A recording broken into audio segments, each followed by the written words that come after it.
Hello, are we live? Have I done it? Is everyone there? Let me know in the chat. Hey yo, says Shane McCarthy. I don't know if that was me or not, or just a fluky timing, because we're on a little bit of a delay through this stream. Did we get a leak today? No, we've not even simmed the game, Shane. That's why we do these streams, and then we'll be simming it later tonight, and the leak should be tomorrow. Let me know you guys can hear me. Perfect timing, hello. Lovely, I think we're good then. Anurag's in the chat, lovely. Nasty balls. Gotta get them looked at. Loud and clear from Captain. Yes, we're live. Love it. Carl JB. We're live. Johan Montin. Awesome. Expecting a smaller crowd because it was a bit spontaneous, but because my schedule's a bit mad over the next few days. Obviously, we've got one less day as well to prepare. Kids are off school. I just thought, let's get this done. Works better for me, and then obviously people can rewatch it at any point over the next few days. But it means for you guys, you get your information earlier, you get your leak earlier. So all good, hopefully. Where's Andy? Andy couldn't make it just because, yeah, I changed the schedule on him, unfortunately. Evening, Tala. We hear you, Luke Ahmed. Lovely, lovely. Right. Quite a bit to get through. Try and be as quick as I can, but at the same time try and slow it down, because some people have said I move too fast, but got to cater for everyone, right? And ultimately, I suppose you could always slow the video or pause it if you have to, you know, after the fact. Not ideal, but there's a balance to be struck, isn't there? Is it possible to keep doing it on Friday, or is it just this week? I mean, we could, but it often clashes with things. Friday night, Sunday just feels right. That's when we always used to do it, but it's flexible. We could change it. In our mind, we always wanted the same days so that it was consistent and people always know that's the day, you know, rather than have to jump and change schedule. Works better for YouTube videos and everything, like the timing they're coming out.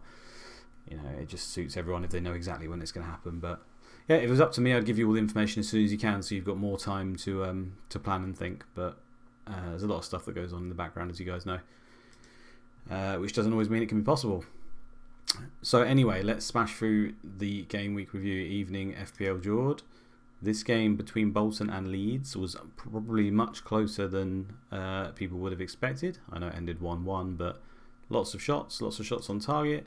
Bolton had a little bit more possession, so could have been more goals in this one. Keepers obviously did pretty well. As for the key stats, Cooper and DeVos for once not getting 8s and 9s as they're very accustomed to. The reason Gardner did so well is he had another one of his ridiculous games where he decided to take the piss down the wing. 12 runs, almost unheard of, bringing his average up to 5.8. So he's done it again. He's had 2 games now out of the 4 where he's been lights out, and 2 games where he's not done much.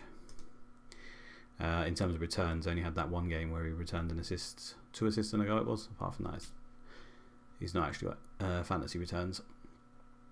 For Leeds, there wasn't much to write home about here on the stats. I mean, nothing really stands out. Woodgate had a pretty good game. Harpal Singh had 3 shots, just to annoy Ian Hart owners. Played an 8. For Viduka, 3 shots, 2 on target. Probably unlucky to not get a goal again. It's not having a very lucky season as Viduka at the moment, but he's by no means bad, as we know. It's going to change for him eventually, I'm sure.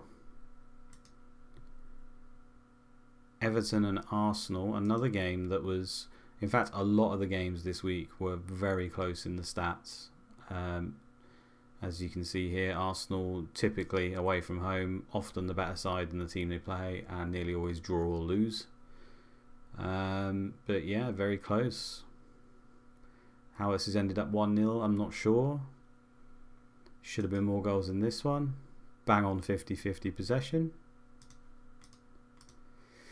David Unsworth, I think we highlighted him last week, that he was in the top 5 for defenders for average rating because of his ability to win tackles, and then he goes and hits 8 tackles, 7-1, 7 key tackles. Absolute machine. So won himself man of the match as a result, playing in this role. Obviously, if they'd got a penalty and he got that, he could have been on for a monster haul. Hart's always a rotation risk for the whole season. He started the season that way. He's still priced highly because he plays as a wing back, and when he plays, he's ridiculously good. And I expect him to play somewhere between. It varies between 20 and 30 games. I have seen over 30 games, but each sim's different. Injuries and stuff play a part. It's this thing we've talked about quite a lot, where they like to play midfielders in this spot here rather than defenders. Even though Ian Hart actually has 20 for wing back, so he's very good at it, because he doesn't have a midfielder in his place. It's like Naismith here, who's a defender left, gets rotated even though he's their best left wing back. But because McAteer's got this defensive midfielder in his name, he'll often play there, and it's not a problem. It's stupid. Is Unsworth a good call for the 3 home games campaign? Yeah, I mean it was 4 home games obviously with this one, and he's done well on the first one. I think he's just a good pick, full stop. But yeah, because these defenders at the back that get bonus in most games, you can play them in most games and just pick up a few points, because clean sheets are quite unpredictable, right? But for these 3 next ones, yeah, sure, he's a good player to have. I don't think you want to spend too many swaps in defensive areas. If you can get away with it, but for a run like that, I suppose it could be worth it. Arsenal's key stats, I'll leave them up there for you, but Thierry Henry, 5 shots, 4 on target. So I know a lot of people still had him from last week. Only ended up playing a 7, but could have easily scored. Hi Luke, how's the dead team doing? The dead team's doing alright, Ash. It's like 60th or something, so pretty damn good. I've just got about a back 5 that are doing really well for bonus. Van Nistelrooy, Shearer and Phillips up front who get the goals, and nobody's in midfield, so it's been working pretty well. I don't expect it to continue. A lot of those players have had good fixtures to start the season. Biggest surprise of the season so far? I suppose Millwall have been pretty surprising until this week, that they've done as well as they can, because they're bottom for goals conceded, goals scored, everything for season-long sim data. They've done pretty well till now, so I suppose they're probably the biggest surprise. Surprised in doing badly, you'd probably still have to say Arsenal, right? Their games haven't been great, so that's probably a bit harsh, but I'm not a man for the form thing, so I would have thought that Arsenal would have done better. And they're still not doing well, are they? They're 19th, for Christ's sake. Yeah, Henry could have had a few. He could have had a few. Ipswich and Sunderland. Ipswich win 4-2. Sunderland have more shots, more on target, and more possession. So probably a little bit surprising. But I think Ipswich have been doing pretty well for goals scored this season, which is again surprising because they haven't got the best strikers. Tommy Miller, I mean, he's got, they talked about it on the stream, Mode and Irons, 7 goals in 2 games in about 20 minutes. Don't expect that to continue. I know, I've got Kevin Phillips very disappointed with that, Adam Sands. 2 goals and nothing for Phillips. Couldn't believe that. Annoying, isn't it? Yeah, I think is Tommy Miller 4.5 midfielder. I assume he is. Don't think that he's going to start playing, and he hasn't even got particularly good stats in any areas that suggest he should be scoring as well, and he's not playing in a particularly good position to score goals. It's just that lucky variance thing, I think. So I wouldn't rush out and buy him. As you can see, again, this was a game where Haridason, Bramble, Clapham, Tarico, all of these guys, I mean, they did get bonus, didn't they? But they could have got more bonus if Miller didn't come on and obviously get his 2 goals. So they're all in the frame for man of the match and lots of bonuses there despite conceding 2 goals. So that's the Ipswich we came to know and love. For Sunderland, Phillips did have 2 shots, 2 on target, but didn't do much else. Most of their guys were pretty uninspiring. Jakob Larsson, 3 key passes, a few key headers. He's still a pretty good option there, I think. Tome had 3 shots, 1 on target. Key headers as usual. Still managed only a 6. Probably made a few errors for the goals. Hey Andy. No worries, that was my fault, mate. I kind of just sprang it from nowhere. I've got your tips, I've remembered your tips. Andy tipped Laurent Robert last week and he gets a goal and an assist and a 10, I think. His first goal of the whole CMFPL. I don't think he scored at all in Season 1, surprisingly. So that is a pretty damn good call. Manchester United and Leicester. Yeah, Man United could have got a few more goals here, I suppose. But Leicester, normally in Sims, don't even put up any sort of fight. I was expecting a clean sheet here for Man United. But to be fair, 4 shots on target. Probably deserved it in the end to get 1. Got battered on possession. And in terms of Man United, this was all about Veron this game. I mean, he nearly always has a couple of shots on target a game, Veron, but obviously this time they went in. His average rating is always high, so he would have probably been on an 8 or 9 even without that. And obviously Van Nistelrooy could have done better here with 4 shots, 3 on target, got an assist, loads of key headers. So he could have done more as well. Obviously people expected him to do pretty well, just didn't go that way. If we look at the match report, I'm just going to show you this Veron goal as well. Probably the best of the season, I think. I mean, this is the one that Van Nistelrooy got an assist for. Veron skipped past Izzet, so that's 1. He tried to take it past Wise and he dribbled past Wise, so that's 2 players. Veron jinxed past Delaney, that's 3. Veron ran at Edie. Veron got away from Edie. That's 4 players he's got past there. And then he's still miles away from distance. Veron drove it with force towards the top corner. Veron scored a sensational goal. He's basically slalomed out of his own defensive area and still smashed it in the top corner from distance. So Van Nistelrooy owners a little bit lucky to get that assist. Marcus de Geese, have I fallen asleep for 2 days? What is this tomfoolery? Yeah, lay off the beer, mate. You pissed. You passed out for 48 hours. Ryan Reed, what are Sunderland like for being good at defending? Is it worth playing defenders in most fixtures? To be honest, they're not particularly good at defending, and last season they were pretty dreadful at it. Tome's just very good for bonus. They've had a bit of luck, I think, with clean sheets this season. I wouldn't have expected as many, but you definitely want to play the defenders in home games. Away games, I suppose it depends on opponent, but generally you're looking at 2 points from Tome. Occasionally, he's one of the few defenders that's actually not too bad away for bonus. So if you have to play him, like you're in a position where it's not really much of an option, then I would do it. Love to see that from Veron. Yeah, he's woke up. He has definitely woke up this season. So only a matter of time. 6 games, 3 goals, 3 assists, 2 man of the match. A lot of money to spend, but he's doing well. And Muzzy Izzet again scored 3 goals for him, 1 assist, 2 man of the match, and 8. Another guy who was pretty dreadful season 1, but he's been pretty damn good this time. And another guy who's on pens, so he could have easily got a lucky one thrown in on the end as well, and done a Veron. Haven't seen a Wise corner for a while, have we?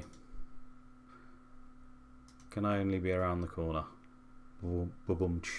Where's Colm when you need him?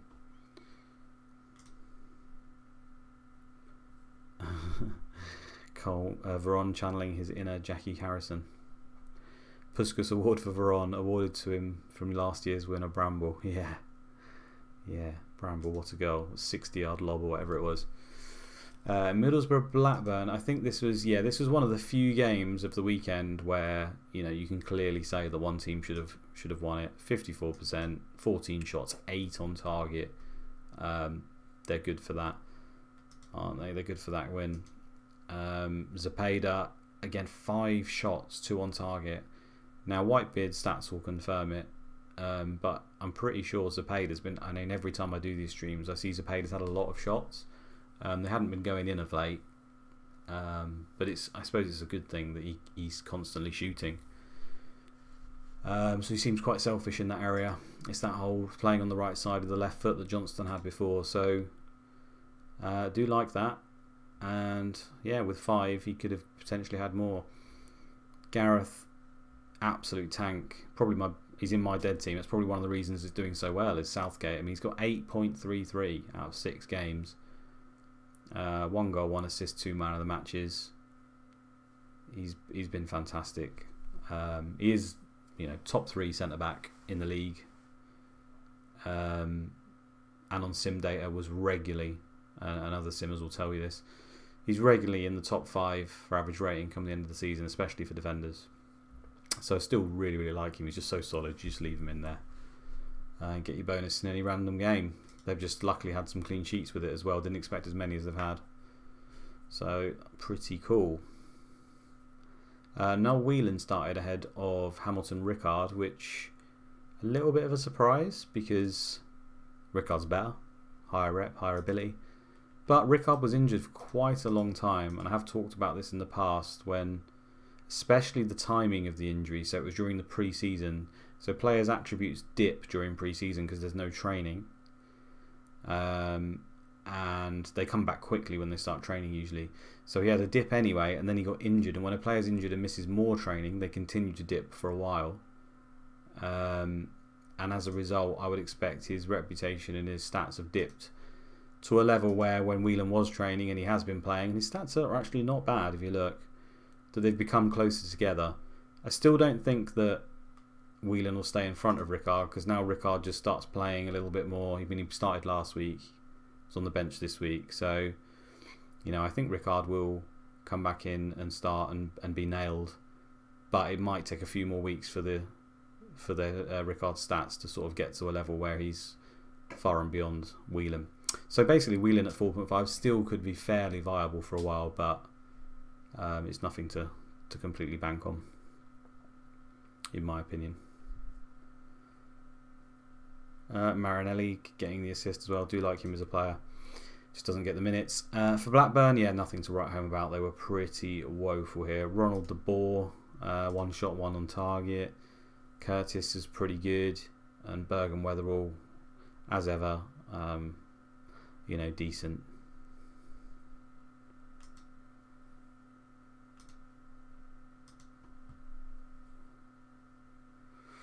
Yeah, Christopher C. Boxic will surely become essential for these next 5. I'm one of Boxic's biggest fans. I had him a lot last season. To be fair, he let me down quite a bit with injuries and stuff, but it's not a particularly bad return. But Boxic is one of the players in this game who he is very erratic, but he can have worldy seasons. And anyone can have a worldy season, but he does get them a lot more often than some of the other guys around his price and cheaper. So it's looking pretty good so far. He just gets really high average rating, which is what you want for those forwards to fall back on. Obviously, the downside everyone knows is he gets these early subs because his stamina is not particularly good. So yeah, there is that. But I think he's worth a go at 8.5. I do like that bracket of a striker, sort of 8.5 if you have that as a maximum price. So you could go to a Boxic and then anyone underneath, like a One Chop or Rod Wallace or Savarese, you've got to play around that price. You can sort of chop and change whoever's got the best fixtures. Kevin Campbell as well. Yeah, decent. Newcastle and Derby. In sim data, Newcastle absolutely smashed Derby. If I was able to move my captain around, it would have been on Shearer 100%.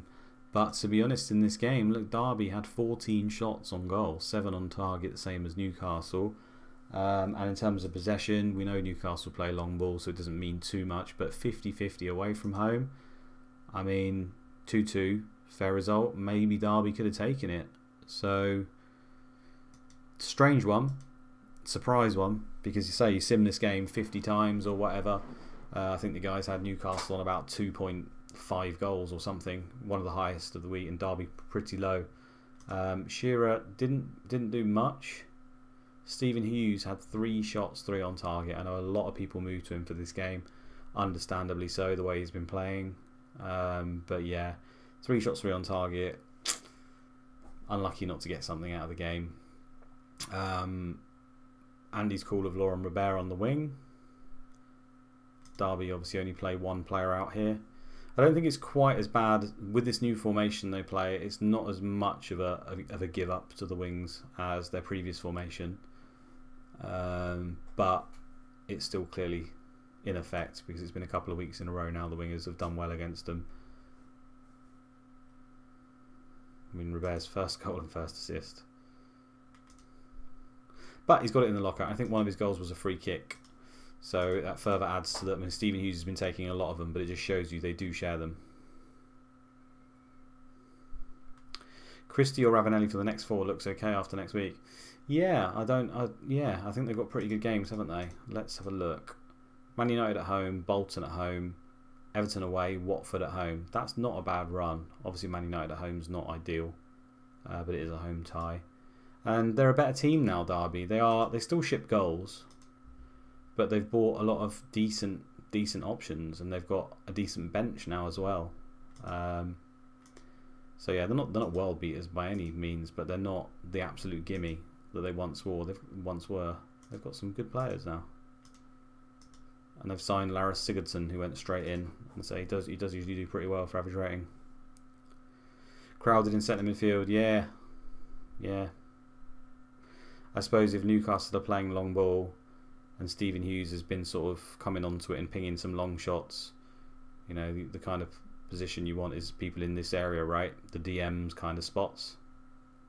So that probably aided them to pick up all those pingbacks and loose balls. And Shearer only ended up winning 5 headers, so he got less scotted.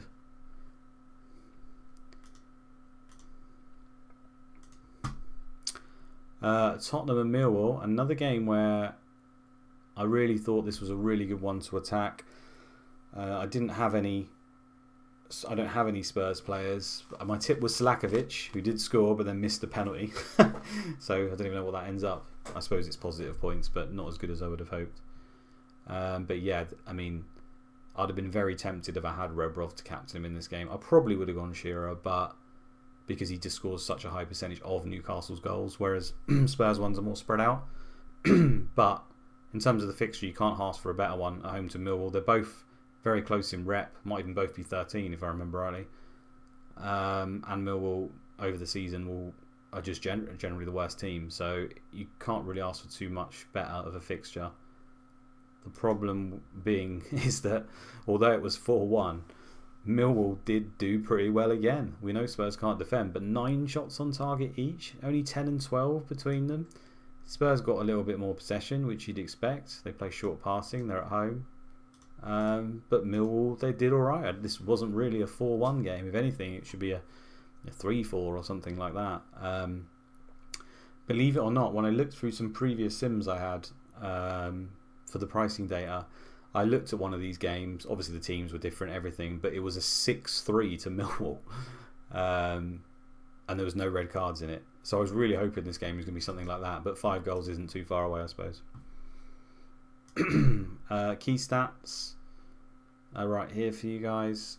Lots of shots for the main men: Davies, Salakovic, Rebrov, Poirier, all in the frame. High number of passes completed. So yeah, pretty good effort.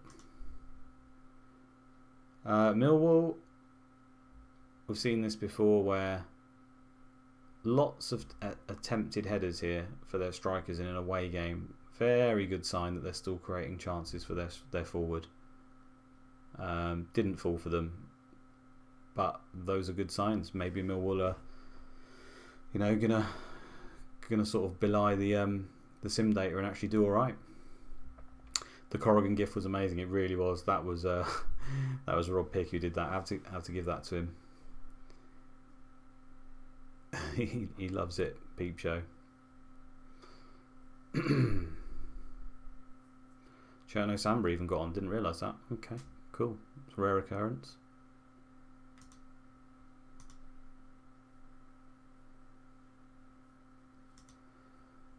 Chelsea versus Man City. Chelsea try to kill most games, make them quite dull. 2-1, but look at those shots on target. So the ratios are way off in the other games. We'd have had far more goals if this was the ratio in most of the others. The surprise was probably that Man City managed to score. I had double Chelsea defence, so a bit gutted about that. I thought that could be a double clean sheet. But Chelsea dominated the ball here, and what you're going to do. They had 3 shots on target. You have to let them one. I'm pleased Svensson actually finally got a goal, because I keep saying that he's a pretty good asset, and he's done next to nothing, despite his stats being pretty good apparently, in terms of key passes and stuff like that. So finally got his goal. Desai, similar to Southgate, just ridiculous in the key stats, and gets his man of the match. And that's the good thing about Chelsea defenders. If they get sort of an 8 or a 9, they're always in the frame for bonus, because they don't have the guys up front that just hog it. Similar to Man United, you've got Varane and Van Nistelrooy and stuff like that who will take it. You can get a lesser rating and still come away with some bonus. Babiara with the goal, still really like him as a pick. Carboni with an early sub, we know that can happen. Unfortunately for him, Forsell got the start in this one, which is a shame he didn't do much, because again he is pretty damn decent.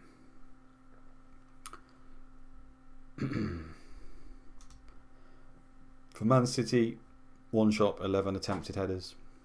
Howie did pretty good, but it was not a good game for Man City assets at all. What have you missed? You'll have to go back, Irons. Glad to see you. I won't keep repeating myself because I said it at the start, but basically we're doing Sunday stream now. That's the long story short. So you get your information sooner, and your leak tomorrow hopefully. Christmas presents all round. You want to go back though, because I'm full of insight. I'm not really. Watford and Liverpool, 6 shots, 5 on target for Watford. More possession for Liverpool, only 4 on target for them. Watford probably a little bit unlucky not to score. The guy who was in first, which I don't even know how involved he is in the game, in terms of watching these streams and all that sort of stuff, which is fair enough, has got 3 Liverpool defenders, and he's like 50 points clear of everyone else right at the top. So yeah, I was hoping that they actually would concede, but just to make it a little bit fairer, because he's so far gone. Although in this game 50 points, I suppose that's nothing really. You just have to get lucky. It's much easier than FPL to make up 50 points, I think, in a week. Watford, Helgeson did pretty good. I mean, 8, lots of key stats there, lots of key headers. Petkov didn't really do anything. It's tough to play Liverpool. Defenders did pretty good. Ramon Vega, lots of key contributions, but nothing to write home about there. Liverpool, forwards pretty much non-existent despite getting their 8s. I mean, Lippmann and 3 shots, 2 on target, that's decent actually. The rest of the guys didn't really do much, did they? Bishkan, absolute tank whenever he plays. 9 headers, 6, 1, 3 key. Loves his high average rating, does Biscan, but he limped off at the end. Yeah, Vega with a yellow card. If I remember rightly, in the comms, didn't Vega scythe down Owen as well and they not give a penalty? Something like that. Might have made that up. So it could have been a red. Hippier, yeah, decent. Surprised that Stefan Huncho didn't play. It's an away game, so it wasn't reputation related. Stefan Huncho's got some fitness issues, but he was on 100%. So I guess it was just squad harmony to drop Stephen Wright in there. They corrected that fairly shortly by taking him off on the 50th minute. But Huncho does end up averaging less starts than Hippier. I usually put that down to the fact that he's slightly more injury prone. But he's maybe more likely to rotate, probably a little bit closer than the other guys. I think Hippier's rep and reputation is a little bit higher. Fowler not even on the bench. Yeah, this is the problem with Liverpool. It's well known that Liverpool rotate the vast majority of their squad a lot. It is actually less in Season 2 than it is Season 1 because some people have kind of claimed the spots. People have moved on. Like Hegem and Risa, yeah, they missed the odd one, but Season 1 they missed like 50%. Midfielders, even in Season 1, Steven Gerrard misses out a lot, where he much less so in Season 2. But yeah, Fowler and Owen usually always the preferred go-to. Lippmann's actually started quite a lot of games though. He's done pretty well. He's not ancient by any means. He's only 31. Reputation is very high. But usually as the season goes on, he starts to dip out of the team. It happened in Season 1 as well. But Fowler, I don't know if it's actually started yet. Let's just have a quick look. But he gets pissed off a lot. He was definitely pissed off last season at one point. Okay, he's happy at the moment. A lot of the time, he gets really annoyed. He's got low professionalism. And then similar to Hasselbank and these other guys we've seen that just don't get a game, sometimes that affects him, but clearly wasn't at play here. It was just the rotation, which is why I don't think you can go for Liverpool forwards really outside of Owen, and I don't particularly like him either. Yeah, just rested. We haven't had that much rep rotation so far this season. We haven't had many injuries compared to Season 1. We certainly haven't as many red cards as Season 1. So people are saying, oh, I can't believe this guy's played and whatnot. But it's actually been a far less, and I'm sure the Season 1 players will testify than what we had in that season. So we keep expecting it to happen. But I guess you can count your blessings in some way that the team seems to be a lot more settled now. We know about the Ian Hart thing. There's not too many other surprises at the moment, I don't think. The Arsenal keeper's another one I just thought of that is a surprise. But here's a team that will basically never surprise you. There it is. You can pretty much bank on that 11 every single week. 8 shots, 3 on target, 8-4 for Villa, and more possession for Charlton. So again, another very close game, close result in the end. But Charlton they just seem to find a way to lose, don't they, and ship goals. And so it proved again. Bartlett did pretty well. 3 shots, they're all off target though, but he did well in the key stats as well.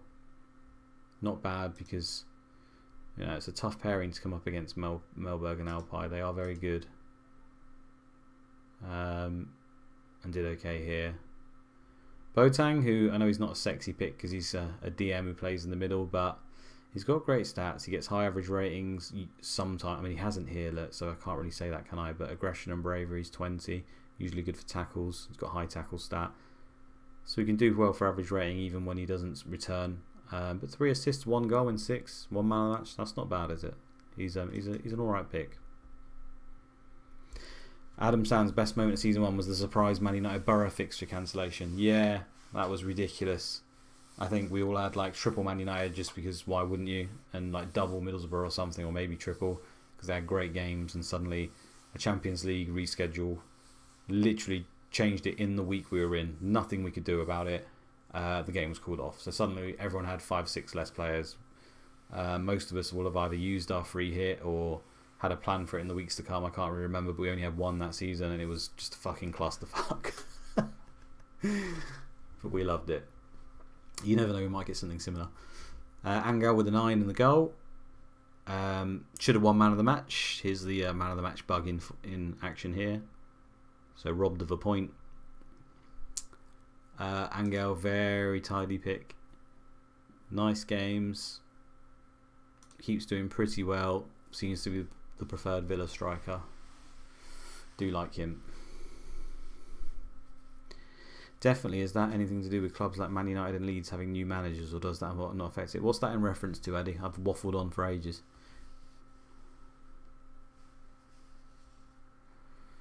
Man U and Leeds having, the managers make the biggest difference in this, like easily. You can see it straight away when managers change. The formations they play, the styles they play. At the end of the day, we have to remember this is a management game. We're not managing.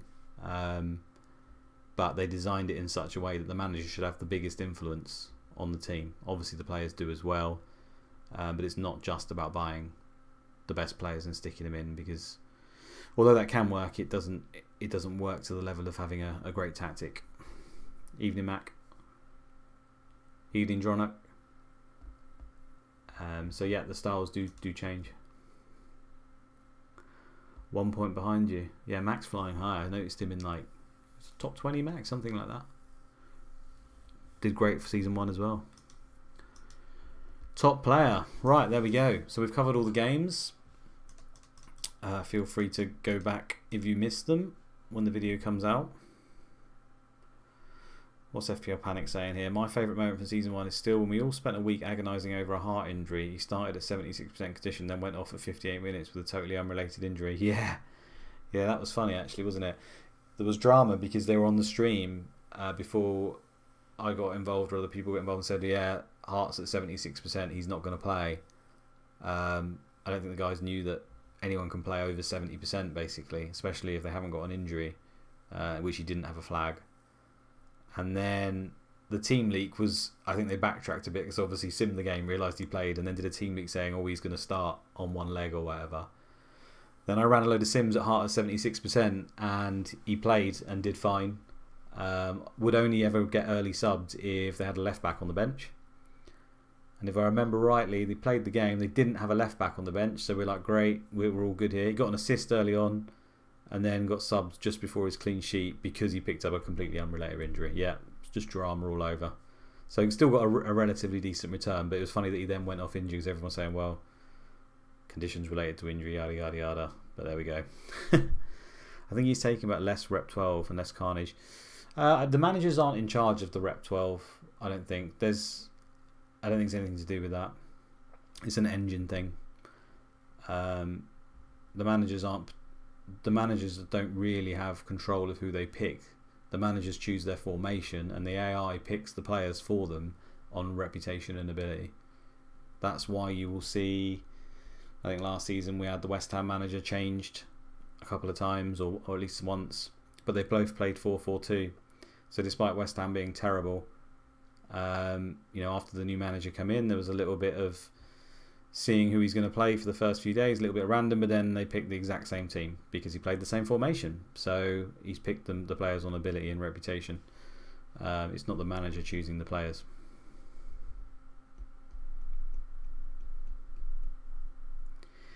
Is Janssen, do you mean Matt Janssen, a good option?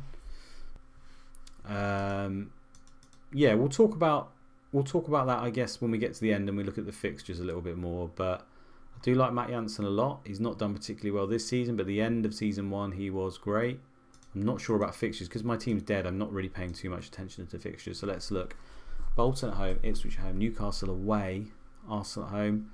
I mean, it's a tidy run, isn't it? And it goes even beyond there. Away to Everton, home to Charlton. I do not see why not.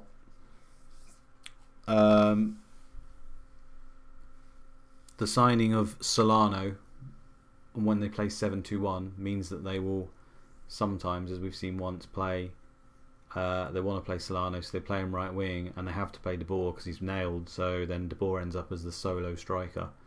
That means Janssen can miss the odd game away from home, which is the annoying part. But I have no doubts that he can do fantastically well in some of the home games. Blackburn haven't really shown what they can do yet. Lots of stalemates and draws, but they often end up there or thereabouts come the end of the season, and Janssen's, he's still very good. Got to play those fixtures right, so yeah, why not? Yeah, Weatherall's a decent option as well. Okay, so that's all the teams done. We had some fixtures in the League Cup drawn, didn't we? So let's do that first. So these games were played previously. We knew about that already. The draw has been made for Wednesday the 30th of October. Arsenal are playing Leicester. Villa versus Man City. Man United away to Carlisle. Chelsea and Bolton. Derby home to Wolves. Watford away to Kidderminster. Middlesbrough home to Colchester. Leeds and Ipswich both away to Oldham and Rotherham. And Sunderland at home to Stockport. Spurs at home to West Brom. So Taylor is saying Everton, Middlesbrough versus Leeds and Arsenal is the only possible League Cup draw that can cause blanks. Okay, so does that mean that There's no blanks. Okay, lol, no blanks then. Well, no blanks in game week 12. They're certainly not on the fixture ticker because I looked through just to check.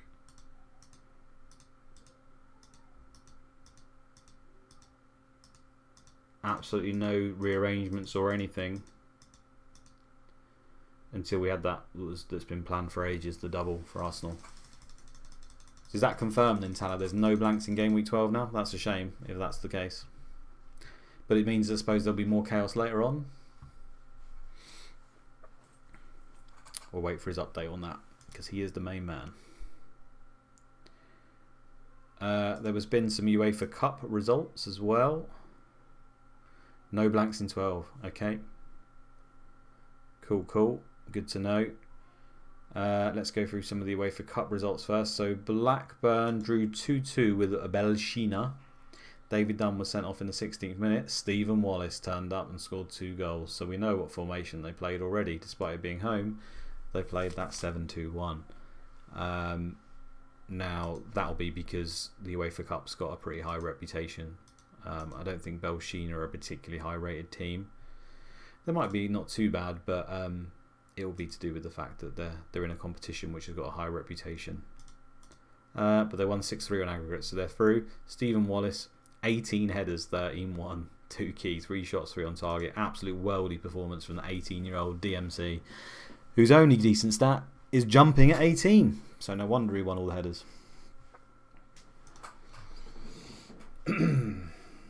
But I found it, David Dunn actually played in a DM role, which he rarely gets the opportunity to because he's listed as an AMC. So that is at least one positive for him, that he can feature there. Just rarely happens. I love the fact that they put Marcus Bent, a striker, as a DM as well. What a midfield that is. And an AMC, a striker, and an 18-year-old kid who is lanky and can do nothing else. Interesting. See, I'd love to blame Souness, but not his fault. Wonky AI. There is other teams in the UEFA, isn't there? Shout me if I missed them. It's quite hard to pick out on this page. Liverpool. They won 4-0. 2 red cards for Herveen.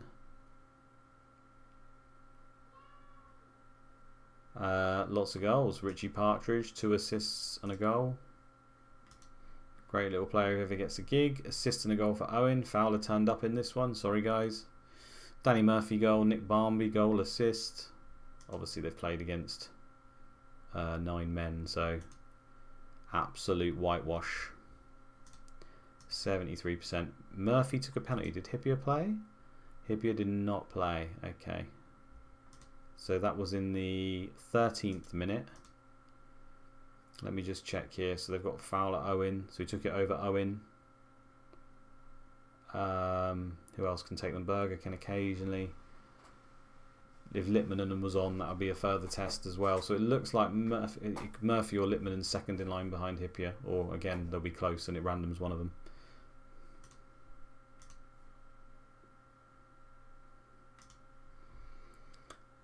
Is there one? There's one other team in the UEFA, isn't there? Who is the other team? Is it Everton? There it is. Everton win 1-0 against Racing Genk, 3-0 on aggregate. There he is, Mr. GX. Where did he play in this one? Oh, he played as an AMC going up to a striker. Gotta love that, haven't you? What a guy. Next week he'll be in goal or centre back, but he's an absolute tease. Here's this terrible formation that they use. David Amsworth still got an 8. Tackles, headers, did well. No subs used. Is it Middlesbrough as well that are in there? I've already done Middlesbrough. Yeah, Middlesbrough. Okay, Middlesbrough out. Yeah. Middlesbrough have lost on away goals to a penalty. Atherton, Fester was subbed in the 53rd. Rickard started ahead of Whelan. Got subbed off though. Boxic early sub. Cepeda again with a shot, probably the only one that they've had on target. Hakan Suket. Done. Gone. Means they won't be as tired. It's a good thing for Boxic then, because the games will obviously be less often. Let's go to the Champions League.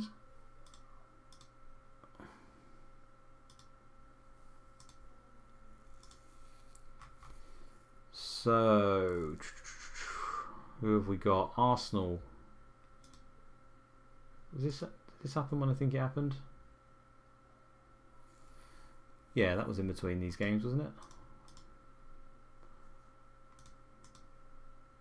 Yeah. Mild brain fart. Yeah, so Arsenal won 3-0 against Feyenoord. Thierry Henry, 6 shots, 3 on target, gets a goal. Is he warming up? Pires, pennant played, interesting. And Lauren, 2 assists and a clean sheet. Quite a few people were looking at him, I think, or got him. So that's frustrating. He did it here. And who's in goal again? Fucking Holloway. With Maniger on the bench and no Richard Wright. Arsenal's goalkeeper situation. Not a clue. But people who've got him, it's looking good, isn't it?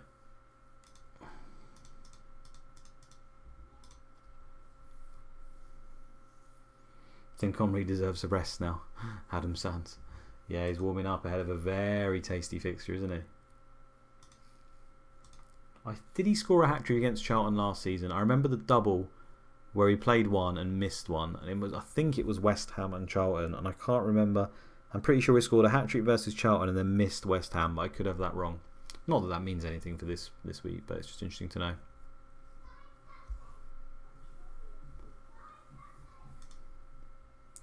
I don't know Anurag about him being nailed, but he's been playing every game. I mean, I'm baffled by it, to be honest. I looked at his ability and it's 80, which is, low, and his reputation's low as well. So I just don't understand why he's playing.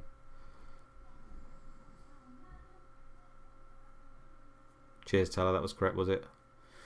Yeah, I remember taking a hit to bring him in for that as well, so it was a risky game because he obviously only played one, but thankfully he paid it back in that one game. Could have gone Pete Tong. Leeds lost 2-0 to Valencia. So actually, let's just check the group. So Arsenal played 3. They're in second place. They've still got to play away at Feyenoord, home to HJK, and away to Real Madrid. So they could qualify from that, couldn't they?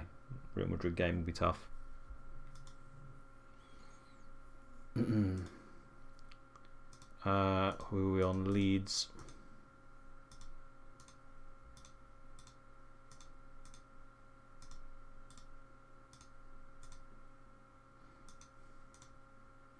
Leeds are rock bottom, but the group is very close, as you can see. They lost to Valencia 2-0. Played their full team. Ian Hart turned up this week. Bridges ahead of Smith. They rotate all the time. Nothing to write about. Yeah, this is a common thing when Bridges plays. He usually steals the shots as the main kind of forward, but still no one could actually score. Getting the efforts on goal. Doing well. 15 shots, 7 on target. 61%. Just can't find the back of the net. Just unlucky variance, isn't it? Ian Hart only played a 7. Strange. They got Karud. There's 20 jumping, 20 heading. Yeah, absolute tank. 20 strength. It's one of those players that's just incredibly hard to stop. In fact, if you're playing against any decent centre back, and Rio Ferdinand is a very decent one, he's one of the better ones to play against in that situation, despite him also having 20-20. It's that low aggression, so he can get bullied sometimes. Need to get Smith playing. Yeah, I agree. Smith can be ridiculous, as we know. Very, very good. Stats are incredible. 1 sub appearance. Right, who was the other team? Man United, isn't it? which we already passed, and I think they were bottom. Oh, let's do it this way, it's easier. Barcelona, Inter Milan, Benfica, Man United 1-1. Full team. Scholes played. No Keane. Brown in for Johnson. Dwight York with the goal. Low scoring games, Man United at the moment. Lots of low scoring games, don't they?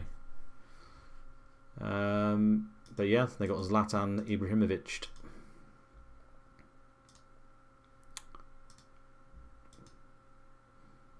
Chivu and Radoy and Yakubu, all great players. Right back, Radoy, great. Chivu, one of the best centre backs later on. So a decent team, but they should have won that game, shouldn't they? So that puts them where? They're on 4 points. So they've got away to Ajax, home to Benfica, away to Deportivo. You'd still put money on them to get through, but that's not looking clear cut, is it? That'd be a shame. I'd like them to stay in it because it causes more chaos down the line, doesn't it? And adds to rep and reputation, rotation later on around the semi-finals. So I'll be rooting for them to stay in, to be honest, just for more chaos. Dynamo Minsk could beat Juventus. Maxim Sagako didn't even score. Bloody hell, they're on a tear. I was going to say they've played a rep game, but they haven't. Carsten Janker. Hate that guy. Alright, so that's all the results, I think. Let's go to the teams and what's happened. And there's a little bit more news this week than previously. Got the fixtures up first, so all these guys are about to play imminently. What condition you see them in is what condition they will be for the game. We've got quite a number of teams who play tomorrow. Loads important United FPL. Go back and watch it, I'd recommend. Loads of tidbits to help you win this game. Blackburn, Bolton, Derby, Man U, Everton, Watford, Leicester, Middlesbrough, Millwall, Liverpool, all with the extra day of recovery. And there's no other games on any of the days. The next one is a midweek.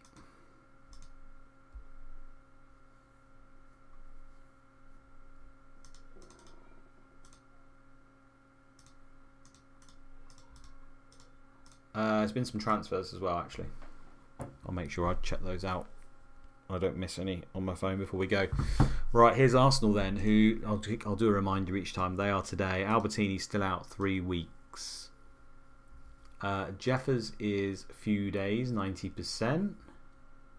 So, bearing in mind Arsenal at home to Charlton, which is a potential rep game, at least Jeffers, I mean, he could play because he's 90%, right? So I suppose that doesn't add it, but my point was going to be it's one less player, one less forward they've got.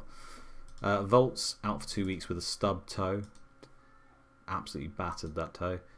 Campbell is still out for 1 game, red card. Dixon is requested a transfer, not playing. That's good news for Lauren because Dixon probably won't play as he's requested a transfer and Volts is injured, so more chance of him playing. Everyone else is at 100% and ready to go.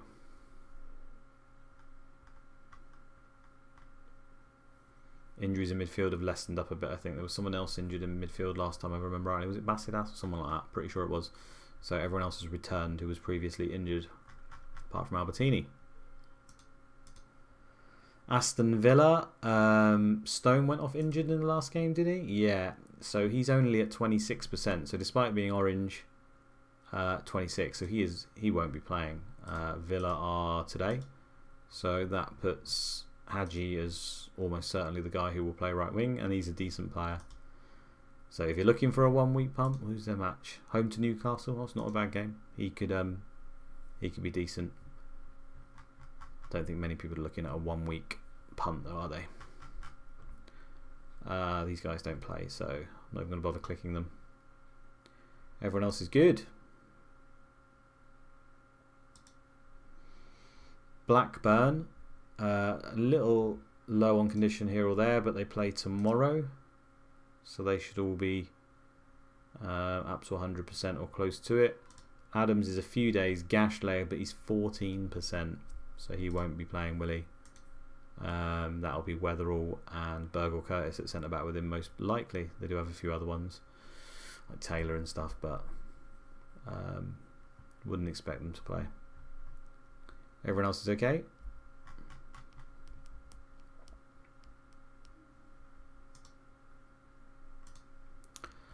Bolton, they play tomorrow, so Gardner should be up to 100.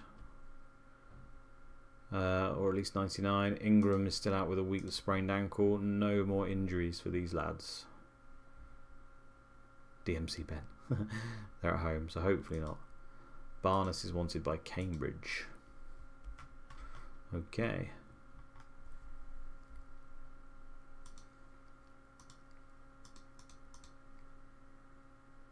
Transfer listed by request, would now like to stay at the club. Classic CM. While he's now a star player. Interesting.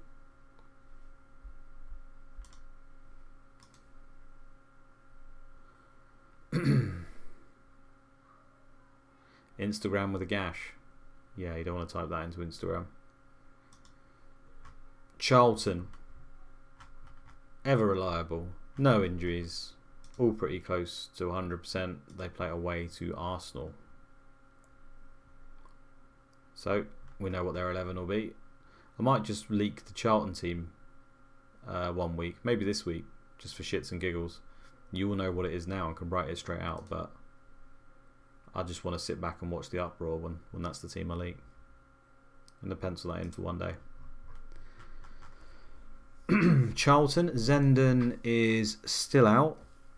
90% few days though, so we know that could feature, and he has been playing pretty damn well when he's played. I think Chelsea's goal output, they're not a prolific team by any stretch, but I think him being out does affect it quite a lot because he is quite effective on that left wing, so maybe he could still play this one, but if not, when he comes back I expect that to coincide with them scoring a few more goals.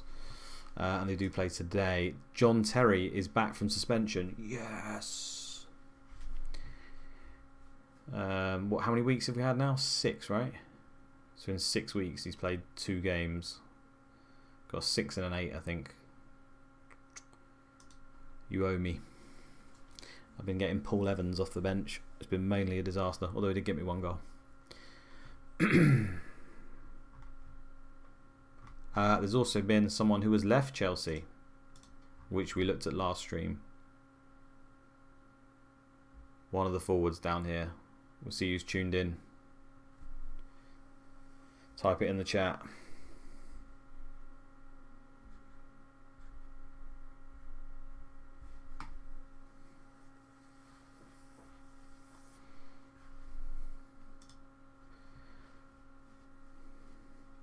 There's no one typing in the chat. Is there no one watching? Could be that no one's watching. Which forward has left? Adam Sands, there he is, Jimmy. Finally, wow, Jimmy, yeah, Jimmy is gone. He is out of there. Marcus de Giza gone to Celtic. Bang on. Jimmy Floyd Hasselbank has joined the Premiership revolution at Celtic. He's done. Goodbye. He's now going to be battling out with Defoe, Larson, Hartson, all up front. Sutton. But he is finally gone. The most pissed off man in the whole of CM. Outside, was it Thomas Sorensen maybe? Running him close. But he's gone. So, you know, what does that mean for us? I mean, Jimmy wasn't really a factor anyway, was he? But he could occasionally come in. So I suppose it strengthens Johnson more. Opens the pathway for Forsell a little bit more when Zola finally bows out.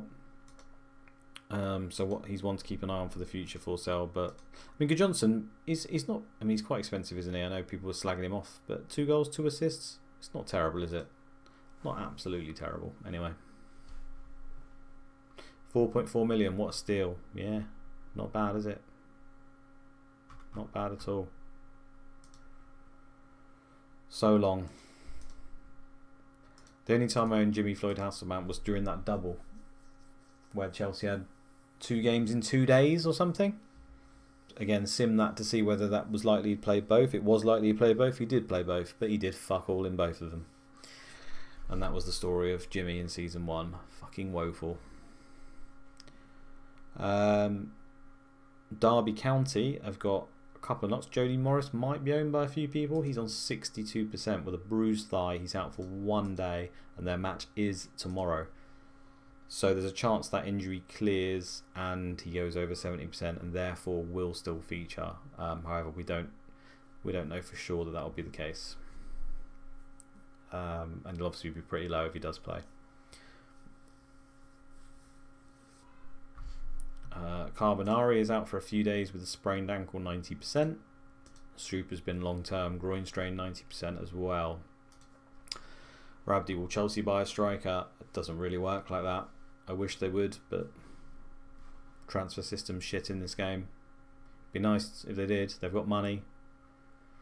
But yeah, we'll just have to wait and see, I guess. Tonton a chance? Yeah, I suppose he does. Tact.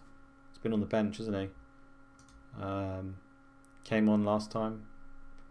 They've still got a number of midfielders. I mean, Seth Johnson was on the bench. He can play there. You just can't bank on it, can you? But it'd be nice if he does get a game. Powell. Derby have got a really big squad. And a lot of the players are still very close in ability. Because they're all just average, basically. And they've improved it a bit, haven't they, of late? But United about to be tontoned. Could be a thing.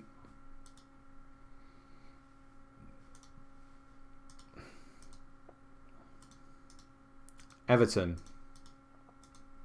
Don't worry, GX is safe. But he's on 90%. Matches tomorrow. 97, 98% he should be by tomorrow. Wouldn't be worried. McAteer the same. Naismith. The only one you'd probably say might not feature is Ferguson at 75%. Still obviously can, but yeah, there's a chance he doesn't, I suppose. And if anything, if you've got Kevin Campbell, I suppose that further strengthens him, because he's not completely nailed, Kevin Campbell. They dropped him for this game, for example. They only played one up front though, so good Kev's alright. I think Kev, Unsworth, GX, and maybe McAteer are about the only guys owned, aren't they?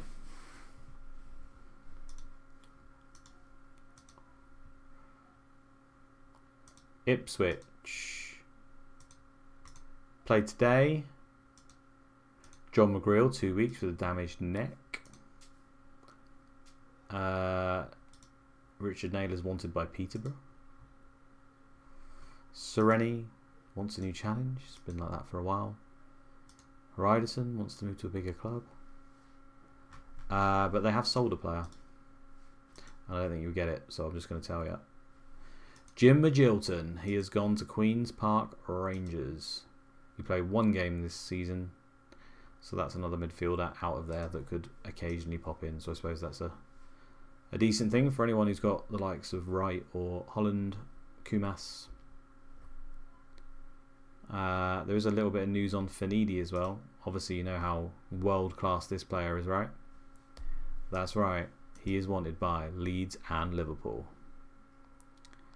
He's transfer listed by request. Both Leeds and Liverpool want him. Now, if he was to go to Leeds, considering their formation, the only place I could see him playing would be the right wing-back spot. We know they like midfielders there. So that would mean Mabry and Kelly. There'd be even more rotation there. He could do well there because he's got the 20 for agility, the pace and acceleration, which means he'd get a lot of crosses off. So he might not be too bad of an asset for them if he goes there. But the rotation would worry me. If he goes to Liverpool, being a new signing and everything, I'd imagine he'll play right wing and replace the likes of Smeacher. So there's one to keep an eye out for. I think he's quite cheap, is he? Is he 5 or 5.5 million? And yeah, he can do pretty well for assists. Similar to that Teal kind of player who's got all the pace and stuff on the wing.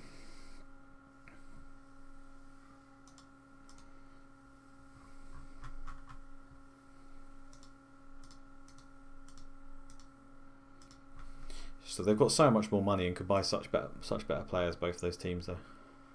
6 million is he? Okay. What about Reuters? Reuser. I mean, Finidi for Ipswich usually plays up front if he does play for them, doesn't he? And Reuser doesn't play there, so I don't think it would affect him.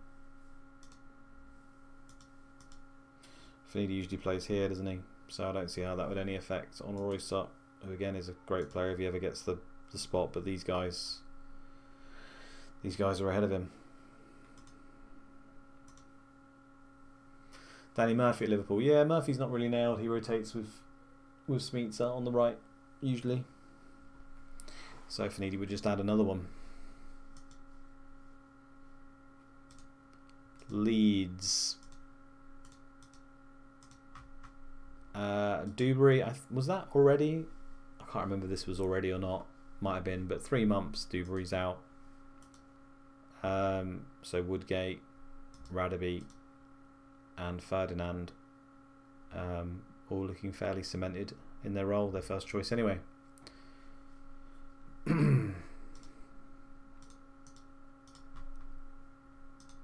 Yeah, they played today, but everyone's very, very good on condition.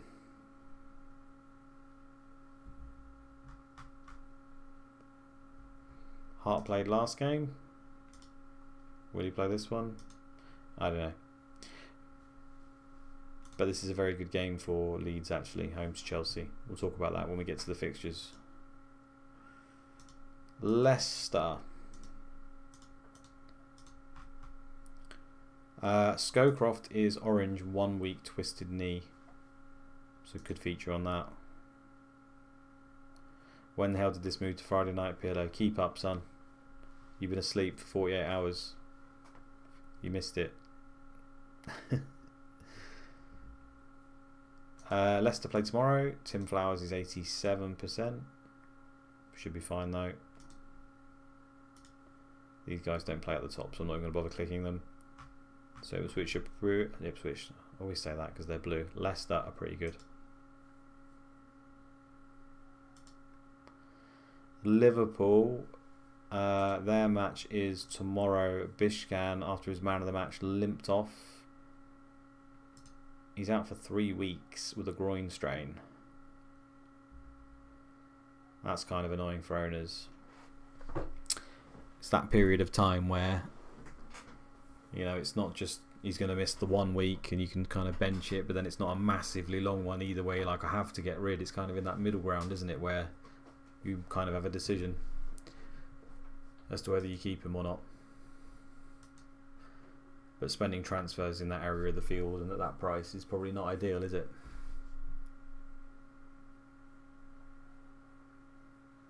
PLO's beard lagging behind just like his FPL team. Oh, that's harsh. That's harsh.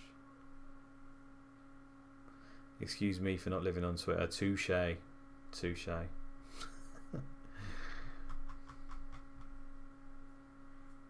Didn't realise there was a life outside Twitter. Jamie Redknapp is wanted. He's not particularly good, but he's wanted by Watford and Ipswich.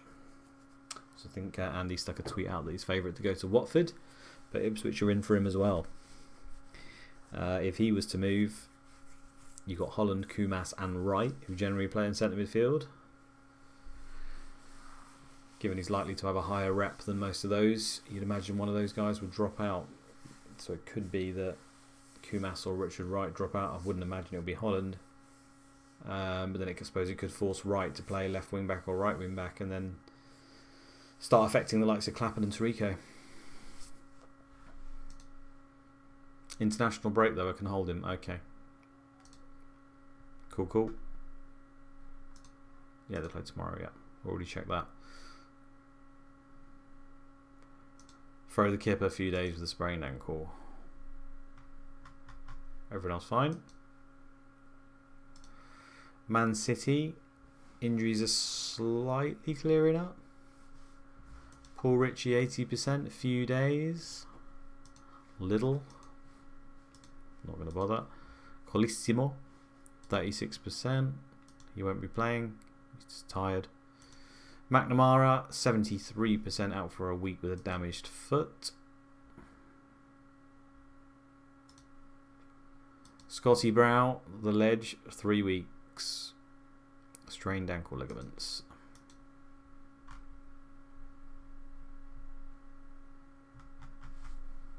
Everyone else is gravy.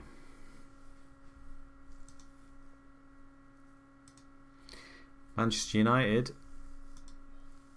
That's why Keane didn't play. He's out for 10 days with a twisted knee. That was in the Leicester game, wasn't it? Came off on the 52nd minute. Picked up an injury. And Emerson came on, who was injured for most of the season so far. But he's now at 100%. People know about this guy from last season who turned up and decided he was Ronaldinho.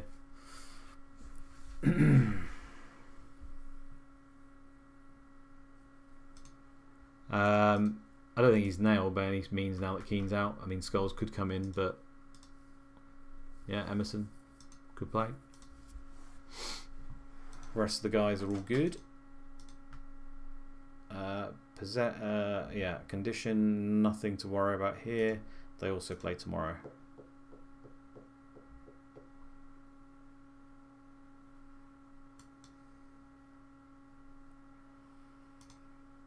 Middlesbrough, a little bit of injury news that has knock-on effects. We got their game tomorrow. A few on a little bit of low condition. Zepeda's 90%, but should be 97, 98. Atherton the same. Boxit should be good. Everyone's okay. Ian Pearce got injured. He's out for 2 weeks. Been playing centre half with Southgate, hasn't he, most of the time? So that'll be Fester in at centre half, I would have thought. Gordon in at left back. Johnston left wing. Zepeda right wing. And the centre midfielders rotate a lot, but usually Paul Ince and then one other. So that's probably what's going to happen. Means Johnston probably won't be in the centre midfield.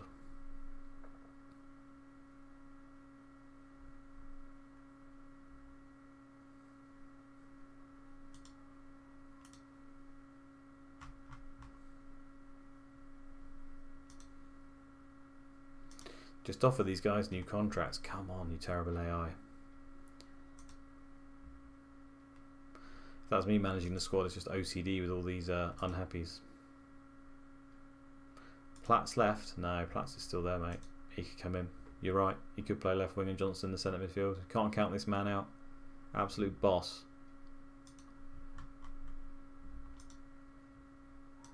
Millwall. McKinley is 1 day with a chest injury, 90%. When do they play? They play tomorrow, so he could be fully fit. That's annoying because I've got Evans, so he might come straight in for Evans. Brine is 16 years old. 3 weeks twisted ankle. Again, everyone else cool. Kine. All good. Newcastle, next match is today. All high condition. Aaron Hughes is still wanted by Wolves. Oh yes, I won't at the end. Andy, we'll look at those. We'll look at all those. Steve Chettle, I'm sad to say, is wanted by Queen's Park. He could be strutting his stuff out there. And you can see why we didn't bother pricing him up, despite him featuring last season, because Sim Data suggested he wouldn't play, and that seems to be the case. Need carnage, Mac. I know. What can you do? We give him what we give him. Can't toy and mess around with it and just create carnage and do all sorts of stuff and resim and all that bollocks. We just have to go with what we go, because it's just, we're playing this game, aren't we? And this is what's happening, my friend. I'm sure we will get it at some point. This is CM after all.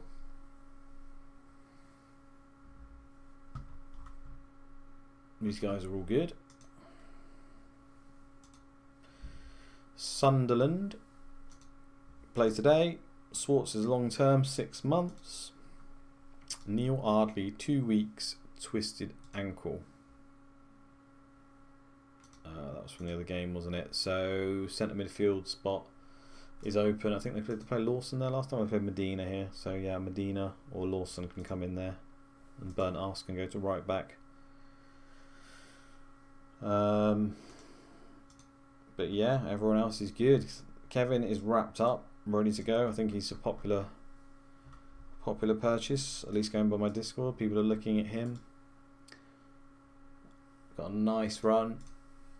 Home to Tottenham, home to Millwall, away to Bolton, home to Newcastle. It's a nice 4, isn't it? It's been a little bit underwhelming for me actually so far. Scored that brace in game week 1, I think.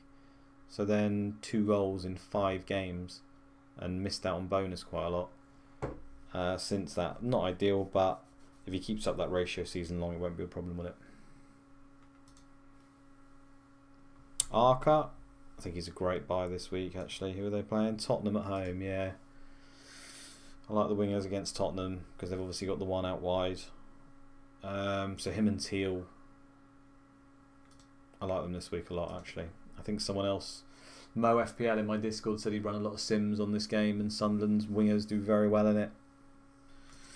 So, you know me, I like to go with the simmers, so I feel like that's a good shout.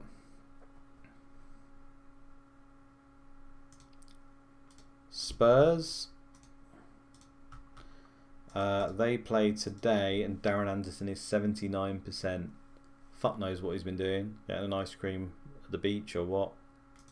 Not a clue. But the fat shit's not ready. Although technically he is ready because he's over 70%. So they might start him and then an early sub. But yeah. Was he injured before? Maybe I'm being harsh. Was he injured before? He might have been because that's why they were playing Ziga and Fortune on the wings, right? Well, I just slagged off Anderton just cause. Nah, he can take it anyway. It's a dick.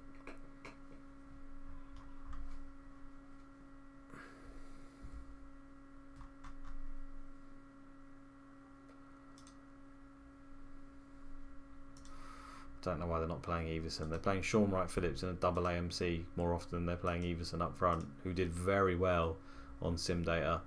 Often outscored Rebrob over the course of the season. Thought he was going to be a very tidy pick at his price for people who wanted to go there, but they're just not playing at the moment. Really annoying. Anderton probably snorting coke in a Bournemouth casino. Bournemouth's got casinos?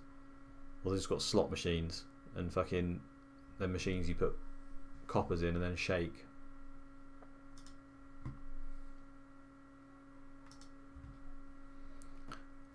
Watford, they are the last team, aren't they? Yes, they are. Play tomorrow. Everyone should be okay condition wise, and it's just Cox out for a week, but 90% and available to play. Everyone else is good.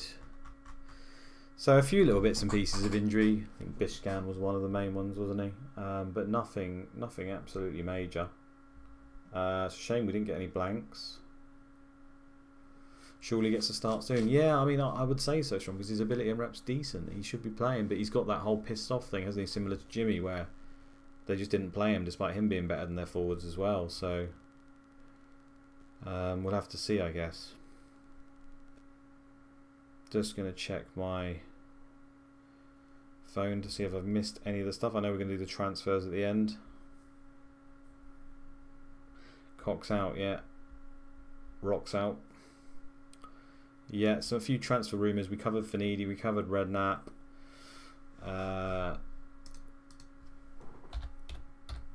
going to do the fixtures at the end as well and just have a brief look at those.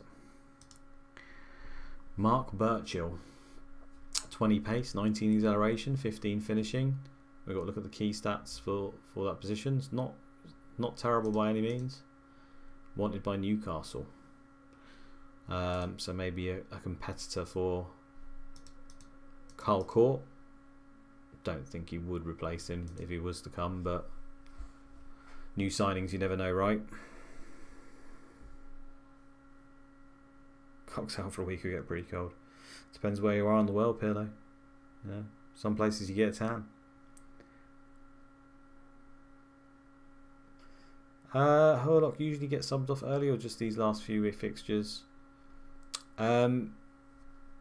I mean, he's not a particularly great centre midfielder. He's more of a defender, really. And the problem you've got with the players like that is there's only 5 players allowed on the bench, right? One of them's a goalkeeper. So the 4 other places, they've got quite a lot of midfielders. So, and also when it's at that position, a lot of people can cover that spot. So you're always liable to be taken off. That's why it's important sometimes to look at the benches regularly, or the good players from a team, because it generally picks the benches on who's got high ability and reputation, rather than being smart and covering all the positions. Obviously, we pick like a striker, an attacking midfielder, a defensive midfielder, a centre back, a left back, something like that, or fullback. They don't do that. They just pick like their 5 next best players often, and there's patterns with certain teams. So sometimes you have players that basically can't be subbed because they don't have a replacement. Unfortunately for him, he's got replacements on the bench quite often. It's similar to Atherton at right back. He's been taken off early a few times, not because he's crap. He's actually very good. Still a good pick in my opinion. But they've got Emerson Boyce who can play right back. They've got Stockdale. You know, they often have one of those guys on the bench. So the AI takes them off. Matthew Oakley, Southampton to Derby. We knew about that from last stream. So that's still on the cards. He's still wanted. The big news is what Andy teased. I suppose you'd have to have played this game to know about this guy, but well, I've typed it wrong anyway.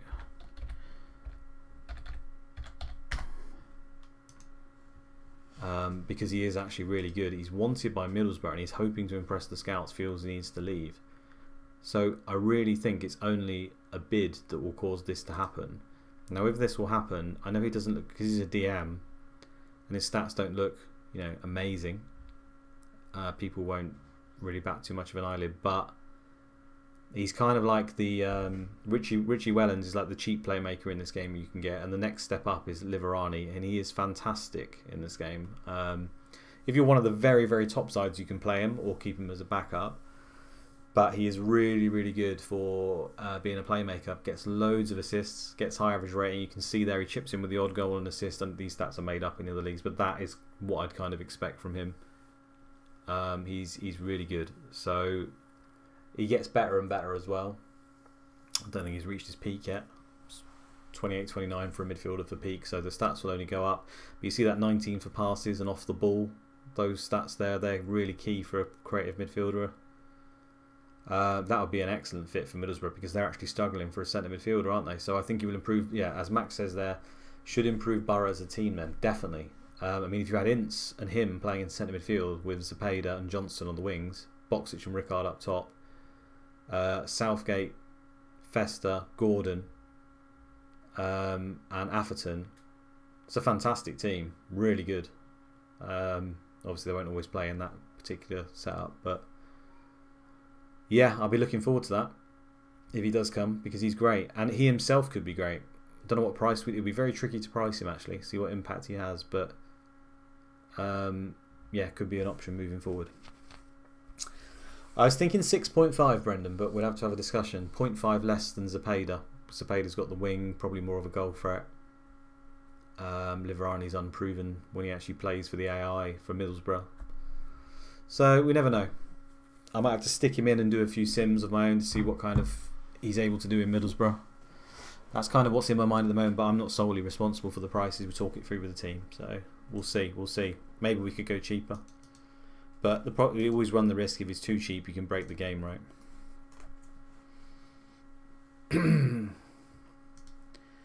Plus, he may not even come, but I really hope he does. I think that is all of the transfer rumours at the moment. Yeah, just checking the injuries.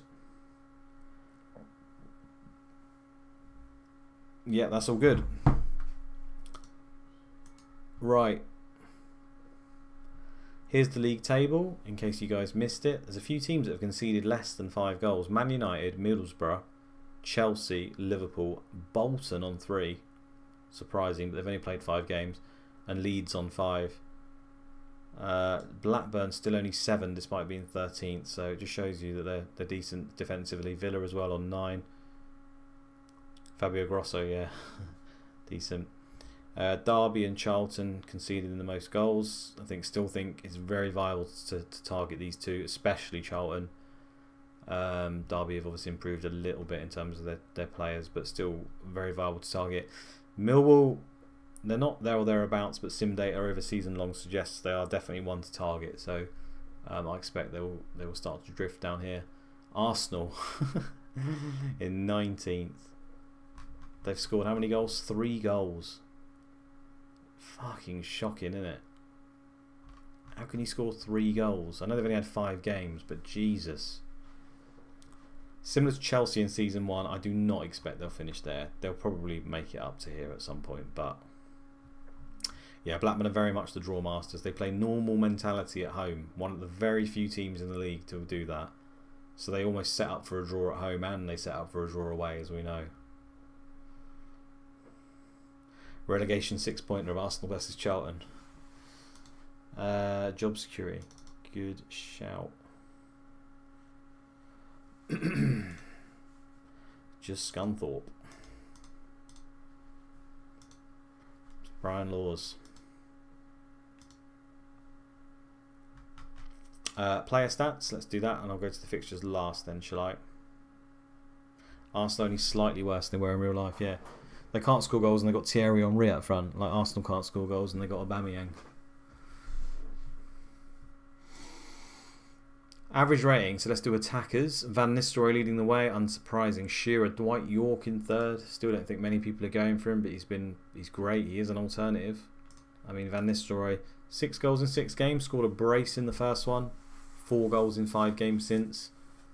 You know, every single week there's been, I keep saying this, every week there has been an obvious alternative captain who was done well, who was outscored him. This week obviously we had Rebrov, very good game, Spurs home to Millwall. Got Veron himself. Shearer home to Derby, who matched him, and we could go on. So I don't think it's by any means completely necessary to have this guy. But you know me, I'm trying to promote variety. I understand what he brings. Boxic in the top 4 for average rating, and one chop Savarese. You know, Good Johnson's up there. Not bad.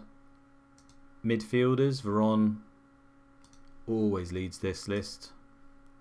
6-3-3-2. Finidi's only played 2 games. Ricardo Gardner goes down as a midfielder despite being a defender, but Danny Tiato is another one we haven't really talked about. 3 games, 3 assists. It's not bad, considering he might have penalties as well. He's like a ramped up Petkov, I think, in a slightly better team. That's why he's a little bit more. His price probably puts people off, and he had that injury. But I think when there's a tidy run, Tiato is definitely one to look at. Cepeda, Bishkan, lots of these good guys. But obviously, Izzet's been great. Gus, Atherton riding high. For defenders, Silvestre on 8.5. We know that doesn't always translate to bonus with Man United though. Those dribbles are high still. Southgate, my man love. Chris Perry continues to churn out very high average rating. There's David Unsworth. There's a lot of names people wouldn't have expected at the beginning of the season, I think. Sammy Hippier, Rocky Jr. Desai is always there or thereabouts.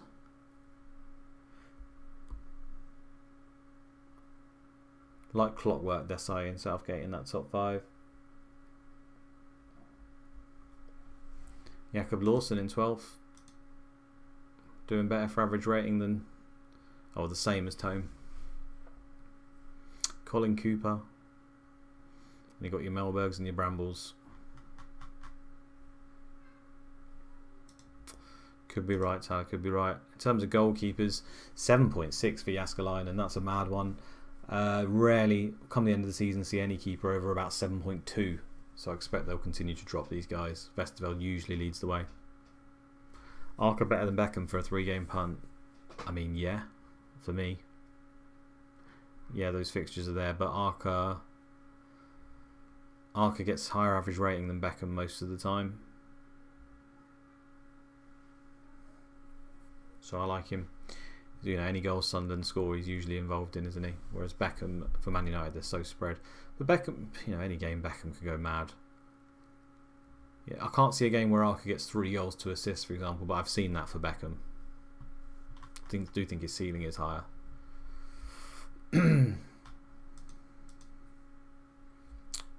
Let's do goals quickly.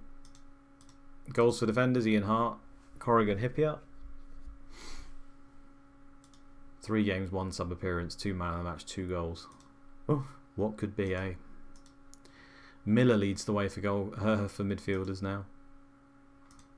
That won't last. Cepeda, Petkov, Johnston, Izzet, Veron, all on 3. Forwards, we've got Shearer on 7. Okay, didn't realise he was the top goal scorer. 7 goals in 5 games. What a lad. He's had a couple of penalties, hasn't he? Van Nistelrooy, Rebrov on 5, Phillips on 4, one-shot Boksic, Angel, all there or thereabouts. There's my man Kevin Campbell.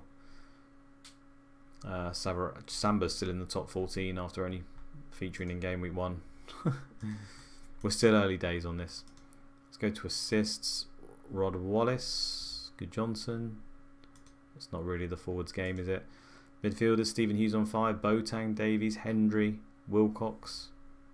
Blast from the past on Wilcox.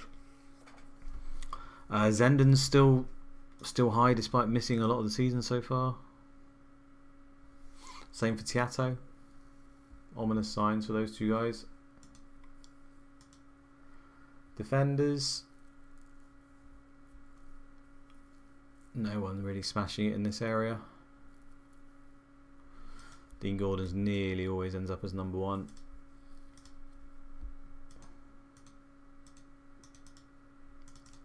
Let's just quickly do, that doesn't mean anything. Dribbles per game. Gardner's leading the league now after his 12 this week.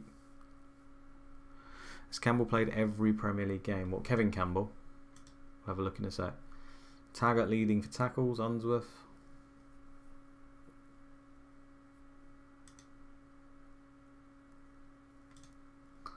Hughes, Savarese, Miller, Gardner, Hart. These are all man of the match awards.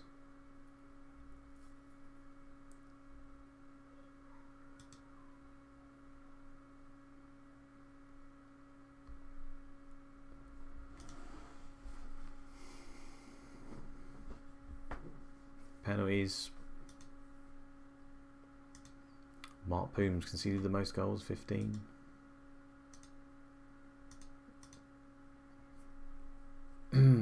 Not that many people who've played. Oh, there's quite a few. 6 out of 6 so far.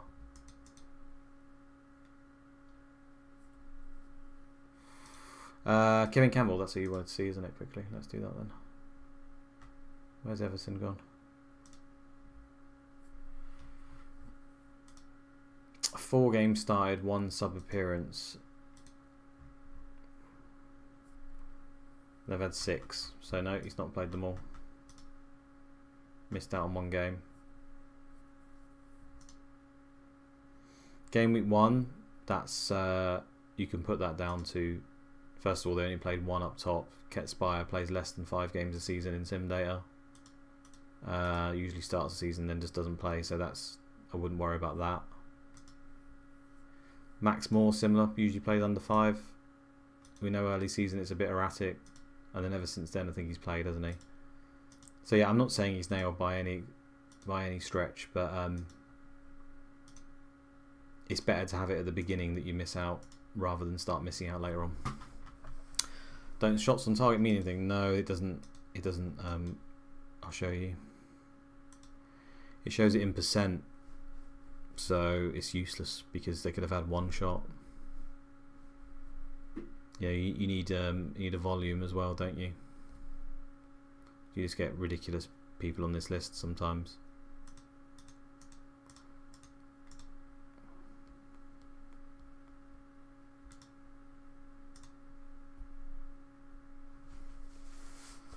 Right, let's look at the fixtures quickly then. This has probably been going on for ages, guys.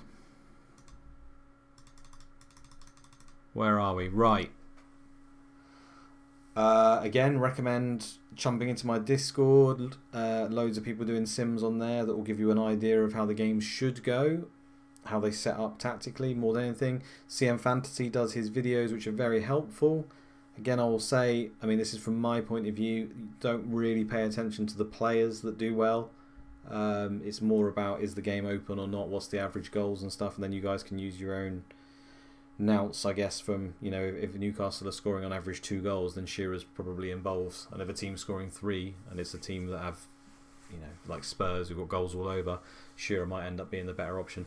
If someone is popping up and scoring a lot, when you're doing sort of 10-20 sims, yeah, you can take a little bit of notice to who the players are, but don't get too wrapped up in it, I would say, because the lineups could be different than what happens in our game, and therefore there's always going to be some freaks here or there. For me, it's more about how the game is. I see a lot of people mention, this player does brilliant in this week, and yeah, it might be something to do with the tactic, as in the wingers do well or the midfielders, but I wouldn't get hung up on that particular player, like Flitcroft or something. I saw someone mention in one of the games. It might just be that the centre midfielders for Blackburn do particularly good in that area, so it doesn't necessarily mean Flitcroft, if you know what I mean. Anyway, Arsenal home to Charlton. So this is another week actually where I'm expecting goals. I mean, CM, there's usually loads of goals anyway. Clean sheets are rare, but looking at team tactics and how they set up, there are only 2 teams this week that should play defensive. But that's Charlton, that will play defensive. Obviously Arsenal will be attacking. Chelsea will play defensive to Leeds, and every other team that is away, because all the home teams play either attacking or normal, normally attacking, will play either attacking or normal. So Newcastle, Ipswich, Spurs will play attacking away to Sunderland, so they'll both be on attacking there. Bolton will be on normal, Man United will be on attacking, Derby will be on attacking, Watford will be on normal, Middlesbrough will be on normal, I think. Definitely not defensive, could be on attacking, but I think it's normal. And Liverpool definitely be attacking as well. So we should get goals.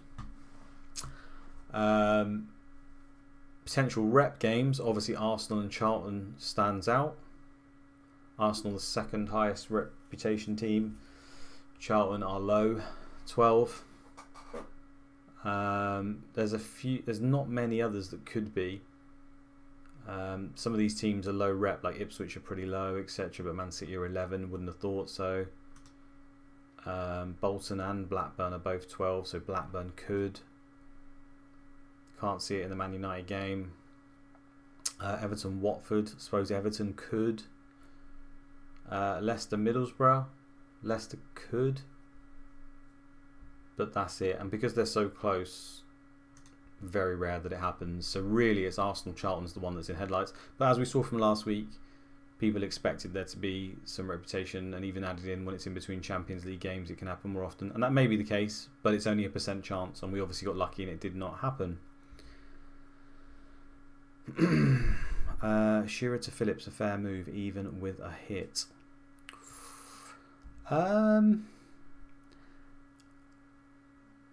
That is a very good game for Sunderland, and you would expect that Phillips will do well.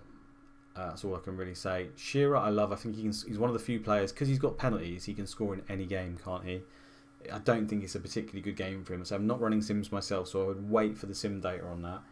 But Newcastle generally aren't a particularly good away team, especially with long balls. And Melberg and Alpay are very handy at the back. So generally, strikers, even Van Nistelrooy, can struggle away from home. So you'd expect that might pay off, but it's risky when you take out a player of Shearer's calibre who scores nearly all their goals, and he's on penalties, right? So I suppose he could turn up in that game. So yeah, Arsenal, Charlton, if they don't rep, or even if they do rep, it's got to be an Arsenal home win in that one. Charlton are diabolical. If they lose that one, I don't know what to say about Arsenal. I'll draw it. Villa, Newcastle, I would go with home advantage here. I think Villa will win that 2-1, something like that. Oh yeah, I forgot your tip, Andy, despite me saying I was going to say it. And he's just put it in the chat there. Leeds and Chelsea. Leeds do very well in this game. Chelsea will play defensive. Leeds will be attacking. I know Leeds haven't been particularly good in our sim so far, but I wouldn't have thought that matters. So I think Leeds should do pretty good. I think SimData has got them really highly rated in this game, so we'll have to see if that one comes to fruition. Man City and Ipswich is another interesting one. I would probably go with home advantage, but I can't really. That could be anything. Ipswich are a bit up and down. Sunderland, Spurs as well, they'll both go for it. So, who knows? 4-2 Sunderland, 3-2, 5-1 to Spurs, you just don't know. There should be goals though. Blackburn and Bolton. Again, Blackburn are the draw specialists, aren't they? And they will set up in a normal attacking. So maybe that can be 1-1, 2-2. Probably just favour Blackburn. They are at home and the better team. Bolton have been a bit lucky. Derby, Man United. I mean, you have to go with Man United in that one. They'll both be attacking though, so I suppose Derby could score. I wouldn't be surprised if they got a goal. Everton and Watford, another one where they're both, Everton will be attacking, Watford will be normal. They're both not particularly good, are they? So I'd have to go home advantage in that situation. 2-0, 2-1 Everton, something like that. Leicester, Middlesbrough. Leicester are a really hard team to predict. Middlesbrough are pretty good. I'd say both teams to score again. Couldn't tell you which way that goes. Millwall and Liverpool. This is where Andy's tip is. He's saying he's sticking with his Liverpool double defence and they're going to clean sheet again. I mean, that could happen because Millwall are generally dreadful, so maybe we'll start seeing that. But away clean sheets are usually tricky. But he's always bang on with his tips, so I'd go for a Liverpool win. Yeah, whether they can keep a clean sheet or not, I suppose it's going to depend on Savarese. Wenger's job security, we've looked at that, Brendan. He's cool. He's fine. I don't really see Wenger. I don't think I've ever seen Wenger get sacked in CM.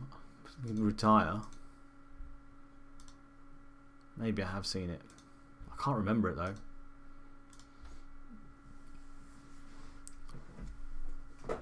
Can't remember it. Alright, well that's the fixtures.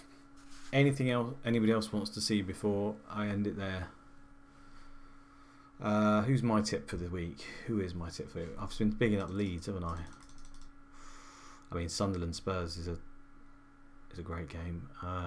Arsenal home to Charlton is obviously a great game. These are obvious picks though, aren't they?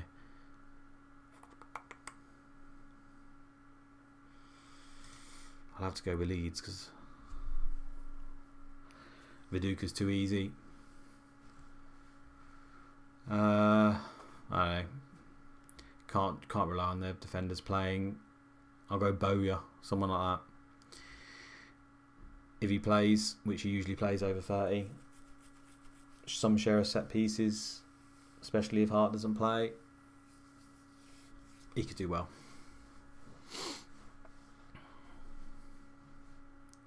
Alright, I think that's it, guys.